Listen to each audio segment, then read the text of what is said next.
Today we are going to learn about a topic called Dormant Company, which are asked in Set A law exams of SPOM.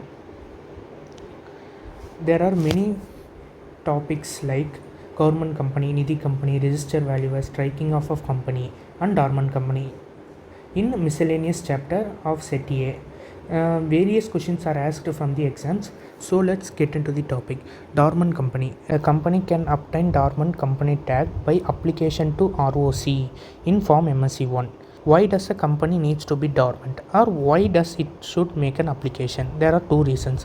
One reason, if it is a new company which wants to operate in future, that means there are no activities currently or very few activities as of now, or to hold assets for future activities.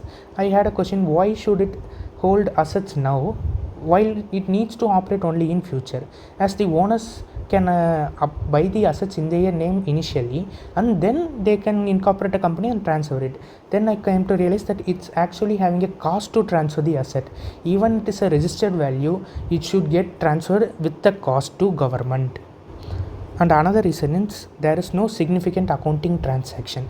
Then the law defines significant accounting transactions means transactions other than fees or payment to any government authorities, or ROC itself means, or allotting shares to fulfill legal requirements, or payment to maintain office, like day-to-day expenses for running an office, for which is essential for future operations of the business.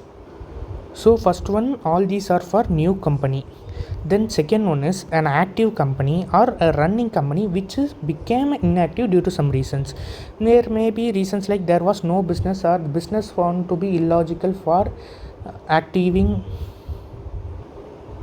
no significant accounting transaction, or not filed financial statement or annual return for 2 years. So these are the two reasons why a company shall apply for dormant company tag to ROC. And in second part of this topic, there is something called ROC suo motu can give a company a dormant company tag. How it will give the company dormant company tag? By MSc2 form.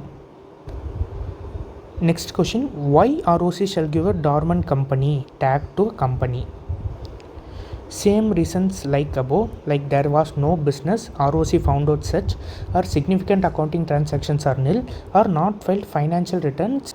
Then ROC shall issue a notice about the intent of ROC to the company and directors. If no reply is received from the company, then ROC shall add the company in dormant company list and show in MCA website too for public notice. Then third part of this topic is companies which file MSc1 should comply with some conditions. What are those conditions? There is only one condition, maybe two. A SR should be passed in general meeting, plus 3/4 by value of shareholder should have given consent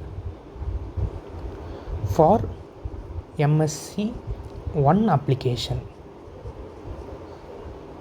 Then fourth part is which company shall not apply for dormant company tag, or basically which is not allowed. A listed company can't apply. A company under investigation, inquiry, and it is pending, and outstanding statutory dues and workman dues or public deposit which has the company accepted, and pending prosecutions. Many companies applying to dormant company may misinterpret that they don't need to meet the minimum director requirement, but they shall meet the minimum director requirements as other companies. Only exception is the auditor retirement clause shall not be applicable.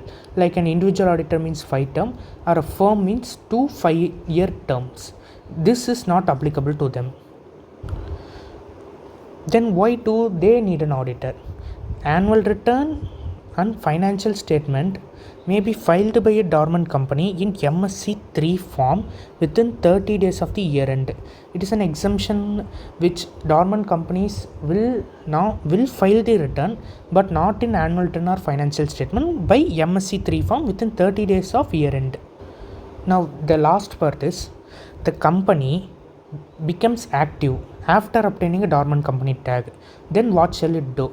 the first thing it shall do it in MSc4, suo motu shall apply to ROC to get the tag as active company within 7 days. Most important thing, within 7 days of its acknowledging that it has become an active company.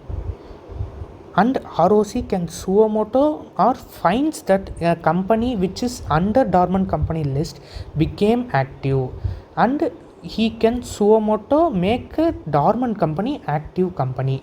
In my exams, these forms were tested, MSc3, MSc4, and due date MSc3 will be 30 days from the year end are tested. And dormant company, another important one is this condition for MSc1 form. And another thing is significant accounting transaction. This was also tested in a case study based MCQ. So dormant company is a small topic, only 2 pages of summary. You can just copy down in your note